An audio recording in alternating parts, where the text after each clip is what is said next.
Bismillahirrahmanirrahim. Teman-teman yang berbahagia, kita masuk ke pembahasan yang selanjutnya, bahwa manusia yang telah Allah Subhanahu wa taala ciptakan ialah manusia yang kelak akan menjadi sebagai khalifatul ard, ya, pemimpin di muka bumi ini, sebagai pengelola, sebagai manajer di muka bumi ini. Ya, tentunya unsur-unsur penciptaan manusia ini terdapat beberapa hal, yaitu ada unsur kebumian dan unsur langit. Unsur bumi ini menyumbang tanah sebagai unsur utama dalam proses ciptaannya, sehingga kemudian menjadi bentuk fisik, menjadi bentuk biologis seorang manusia. Sedangkan ada unsur langit. Unsur langit ini disebutkan dengan partikel ruh. Ruh ini menjadi unsur langit. Karena apa? Karena ia ditiupkan dari sisi Allah Subhanahu wa taala. Berdasarkan fungsinya, kemudian manusia ini sehingga memiliki tiga unsur utama dalam diri manusia. Ada hati, akal, dan jasad. Hati, akal, dan jasad.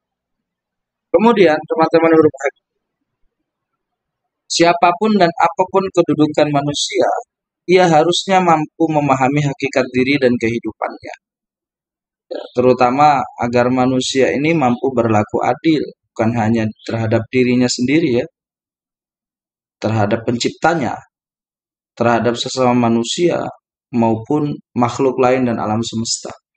Jadi kita ini punya apa, kewajiban yang sangat penting, yaitu kewajiban untuk menjaga agar diri kita tetap pada kedudukan kita sebagai manusia. Kita punya kewajiban kepada Sang Pencipta, kepada sama manusia, makhluk lain maupun alam semesta. Oleh karena itu, manusia itu punya beberapa pakaian yang memang Allah Subhanahu wa taala sudah siapkan kepada manusia. Pertama, pakaian pertama seorang manusia itu ialah sebagai makhluk. Makhluk artinya yang dicipta. Yang dicipta sehingga kemudian segala sesuatu yang dicipta oleh Allah Subhanahu wa taala berarti ia akan bergantung dengan Sang Pencipta. Harusnya kita tanamkan dalam hati kita, ya, bahwa kita ini makhluk yang lemah. Kalau kita lihat dari proses terjadinya manusia, ya, di Quran surah Ar-Rum itu ada Allahul ladzi khalaqakum min dha'fin tsumma ja'ala min ba'di dha'fin quwwatan tsumma ja'ala min ba'di quwwatin dha'fa wa syaibah. Allah Subhanahu wa taala telah menciptakan kalian dari mulai lemah menjadi kuat, menjadi begitu kuat, ya. Setelah kuat menjadi dha'fan, lemah lagi, wa syaibah, dan tua renta. Itu prosesnya seperti grafik orang sedang naik gunung kemudian menuruni gunung. Seperti itu, kita akan dari kecil naik, terus kemudian pada titik tertentu kita akan turun, semakin turun dan semakin renta, ditutup dengan meninggal dunia. Itu makhluk tidak ada yang abadi. Makanya kemudian kita ini patut bersyukur kepada Allah Subhanahu wa taala karena kita ini dicipta Allah Subhanahu wa taala pada waktu tertentu namun memiliki balasan yang tanpa kenal batasan waktu. Kalau kita jadi orang baik, tentu balasannya baik, dan balasan kebaikan dari Allah Azza wa Jalla ini tanpa kenal batasan waktu, tidak terbatas oleh waktu. Ya, dari mulai kita selesai menyatakan diri sebagai seorang makhluk, memenuhi panggilan Allah melalui kematian kita, masuk ke alam barzah sampai kemudian ke alam yang lain. Ya, dari mulai alam barzah itulah balasan-balasan apa yang telah kita lakukan di dunia kita akan tuai. Apa yang telah kita perbuat kita akan memanennya. Itu dari mulai alam barzah. Makanya Berbekallah kalian. Berbekallah kita semua sebaik-baiknya bekal hanya takwaan sama Allah. Wa tazawwadu fa inna khairaz zatit taqwa. Ya, sebaik-baiknya bekal itu takwa sama Allah, jangan yang lain. Selanjutnya, pakaian yang nomor dua yaitu pakaian sebagai mukarram. Manusia itu makhluk yang dimuliakan Allah Azza wa Jalla. Kenapa dimuliakan? Karena memang banyak sekali faktor-faktor X yang menjadikan manusia itu mulia. Makanya dalam beberapa riwayat, kemuliaan manusia ini akan melebihi kemuliaan para malaikat sekalipun. Padahal malaikat ini dia tidak pernah maksiat, juga hanya melaksanakan perintah Allah Subhanahu wa taala dan kegiatan lainnya bertasbih. Luar biasa. Tapi kemuliaan malaikat yang tanpa maksiat itu lebih mulia daripada manusia. Nah, kemuliaan manusia itu terletak pada apa ya? Terletak pada rohaninya, kemudian terletak pada iman, amal dan perbuatannya. Jadi di Al-Qur'an dijelaskan ya, summa awrathnal kitabal ladzina astafaina min ibadina. Kami telah wariskan kepada hamba-hamba kami yang pilihan yaitu Alkitab Al-Qur'an. Nah, kemuliaan manusia, manusia mulia jikalau di dalam hatinya ada Al-Qur'an, ia akan benar-benar mulia. Benar-benar akan mulia. Nah, kemuliaan manusia yang di dalam hatinya ada Al-Qur'an, ini kemuliaan yang luar biasa, tidak akan pernah nurun. Grafik itu ibarat grafik itu selalu nanjak. Nanjak dan tidak akan pernah turun. Tidak akan pernah turun. Karena ini janji Allah. Janji Allah. Kemudian dalam ayat yang lain disebutkan walaqad karramna bani adama wa hamalnahum fil barri wal bahr wa razaqnahum minat thayyibati wa faddalnahum ala katsirin mimman khalaqna tafdila. Kami telah muliakan anak Adam. Ya. Proses kemuliaan anak Adam ini luar biasa. Wa hamalnahum fil barri wal bahr, dan kami telah bawakan bagi mereka baik itu yang ada di daratan maupun ada di lautan. Wa razaqnahum minat thayyibat, dan kami berikan rezeki kepada mereka yang baik-baik. Wa faddalnahum ala katsirin mimman khalaqna tafdila, dan kami berikan kelebihan ya, kelebihan yang banyak dari semua makhluk yang telah Allah berikan kelebihan di dalamnya. Jadi semua kelebihan-kelebihan yang diberikan kepada makhluk itu tidak ada yang lebih hebat daripada kemuliaan dan kelebihan yang diberikan kepada manusia. Makanya pantas saja kalau manusia itu disebut sebagai ahsani taqwim, ciptaan yang paling sempurna. Ya, suatu kebanggaan Allah ketika Allah mencipta manusia.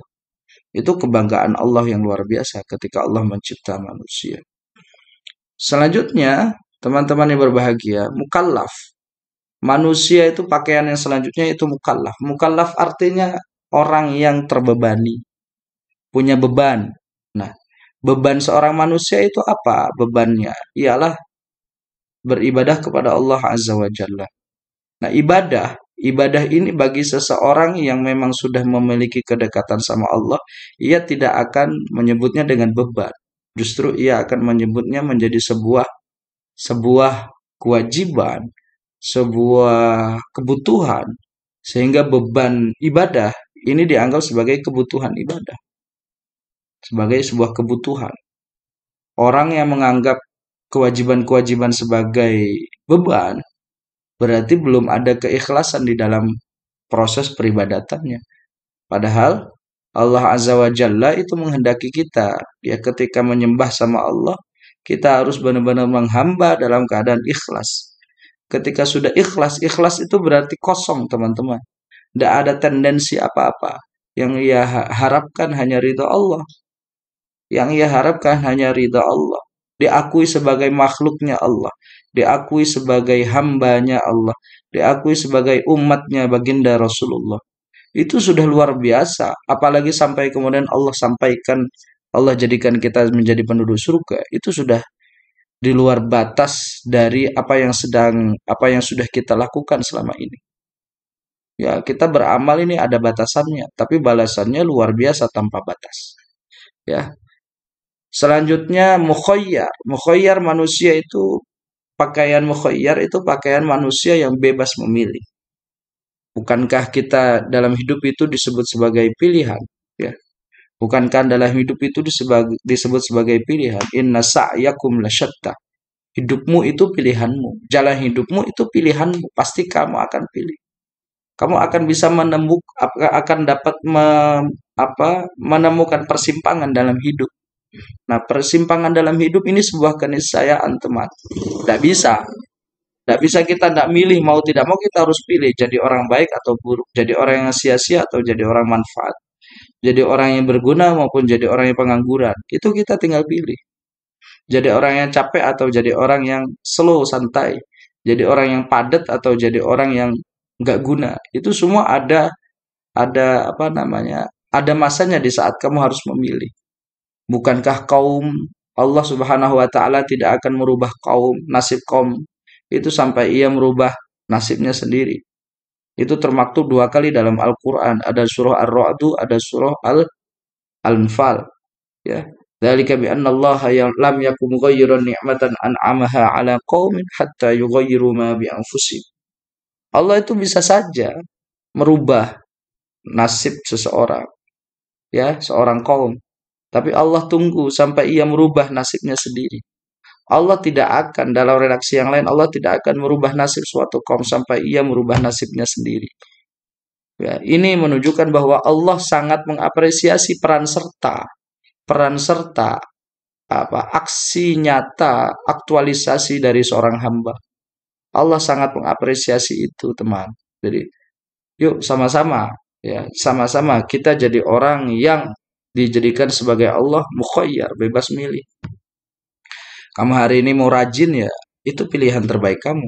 Kamu hari ini mau malas, ya, itu pilihan terbaik kamu. Tapi rajin malas itu akan ada konsekuensi sendiri.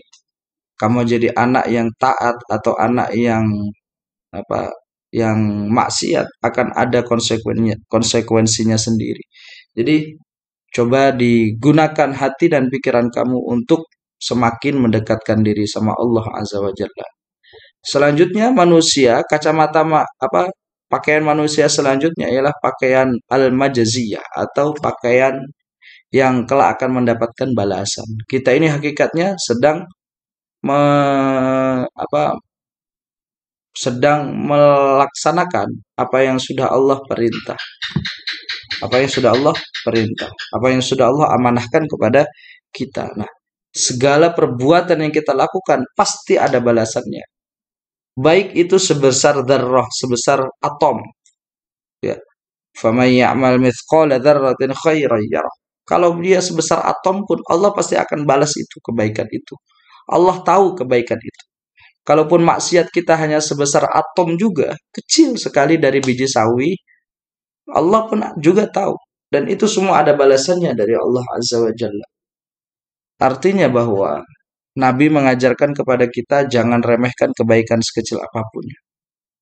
Jangan remehkan kebaikan sekecil apapun walaupun itu dimulai dengan senyum, dimulai dengan sapa, dimulai dengan salam, dimulai dengan menghilangkan batu dan duri di jalan, dimulai dengan berkata-kata yang baik. Ya, Allah sangat mengapresiasi segala macam bentuk kebaikan. Karena memang kita kelak akan dapat balasan dari semua itu. Bukankah laha ma kasabat walakum ma kasabatum. Allah, jikalau kamu berlaku buruk, Allah pasti akan juga berlaku buruk. Allah pasti akan berlaku buruk. Makanya bukankah kebaikan juga akan dibalas pula dengan kebaikan? Hal jazaul ihsani illal ihsan. Nah, ini yang coba harus kita mawas diri, kita harus renungi bersama bahwa Allah ini ciptakan kita itu ya sudah juga Allah siapkan balasan-balasannya. Jadi beruntunglah kita semua yang dijadikan Allah sebagai makhluk yang bernama manusia. Ya, manusia yang Allah ciptakan, manusia yang punya banyak sekali kemuliaan, manusia yang punya beban, ya, punya kewajiban dan amanah serta beban yang harus ia laksanakan. Manusia yang punya mukhayyar, kebebasan untuk memilih baik buruknya dan lain sebagainya. Manusia yang kelak akan mendapatkan al-majaziyah, balasan-balasannya sendiri. Nah, itulah yang kita sebut sebagai manusia. Nah, ma'asyiral muslimin wa zumratal mu'minina rahimakumullah. Nah, ini kemuliaan-kemuliaan manusia ya. Kemuliaan-kemuliaan manusia itu luar biasa telah Allah ciptakan, luar biasa. Ada sebuah pertanyaan yang kelak harus kamu jawab ya, yang kelak harus kamu jawab ya. Di sini bahwa Allah telah memberikan beberapa tipologi manusia, pakaian-pakaian manusia tadi kan. Pakaian-pakaian manusia tadi. Nah, pertanyaan saya ya, coba tuliskan bagaimana asal muasal kejadian manusia ya. Dari mulai proses kun fayakunnya Allah Azza wa Jalla ya. Proses kun fayakunnya Allah Azza wa Jalla sampai kemudian ya menjadi manusia pertama. Kemudian dari manusia pertama bagaimana proses terjadinya manusia kedua. Dari manusia kedua kemudian muncullah beberapa manusia-manusia yang lain dengan cara-cara yang lebih biologis, lebih alamiah. Nah, ini coba ditulis saja. Ditulis saja berikut dengan dalil-dalil Al-Quran yang memang kamu faham, yang memang kamu mengerti. Ya, semoga bermanfaat untuk kita semua. Wallahu muwaffiq ila aqwamit thoriq. Hadanallahu yakum ajma'in. Wassalamualaikum warahmatullahi wabarakatuh.